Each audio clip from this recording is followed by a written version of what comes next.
Hey WhatsApp welcome to another episode of నిత్య విహారీ. ఈ వీడియోలో నేను నా విహార జీవితంలో తిన్న అత్యంత ఖరీదైన ఫుడ్ ఐటమ్ గురించి చెప్తా. అలాగే ఇది నా ఫేవరెట్ డిష్ కూడా. ఇదిగో ఇక్కడ కనిపిస్తుంది కదా, దీన్ని చూసి ఏదైనా ఏలియన్ అనుకుని చెప్పేసి భయపడకండి. దీన్ని లాబ్స్టర్ అని చెప్పేసి పిలుస్తారు. ఇవి సముద్రంలో అట్టడుగున నివసించే జీవులు. ఇవి సులభంగా దొరకవు, అందుకని చెప్పేసి చాలా ఎక్స్పెన్సివ్ ఇవి. అసలు ఈ డిష్ నాకు ఎలా దొరికింది అని అంటే, మేము మహాబలిపురం చూసుకొని చెన్నైకి వెళ్తుంటే హైవే మధ్యలో ఒక సీ ఫుడ్ రెస్టారెంట్ కనిపించింది. సరే ఇక్కడే లంచ్ చేసి వెళ్దామని చెప్పేసి అనుకున్నాం. లోపలికి వెళ్తుంటే ఒక వెయిటర్ వేరే టేబుల్ వాళ్ళ కోసం ఒక లాబ్స్టర్ని తీసుకెళ్ళడం చూసిన. చిన్నప్పటి నుంచి టీవీలో మాత్రమే చూసిన ఈ లాబ్స్టర్ని రియల్గా చూడంగానే నా మైండ్ బ్లాక్ అయిపోయింది.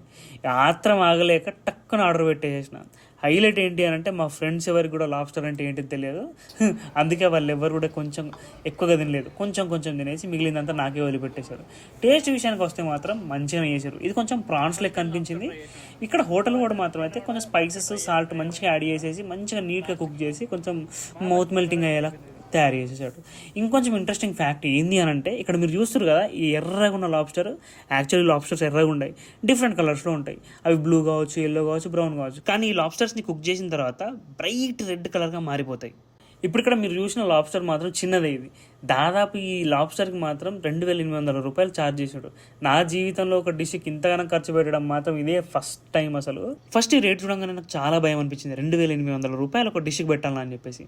కథ మా ఫ్రెండ్ శ్రవణ్ అని చెప్పేసి ఉంటాడు, వాడు మొత్తం ప్రోత్సహించి, మామ ఎప్పుడు తినవు నువ్వు, ఇది మళ్ళీ ఎప్పుడో వస్తాం మనం ఇక్కడికి, సపరేట్గా తినేసి ఇక్కడ అని చెప్పేసి ఎంకరేజ్ చేయగానే ఆర్డర్ పెట్టేసేసిన నేను దాన్ని. ఇగో ఆడే డాన్స్ చేస్తుంది.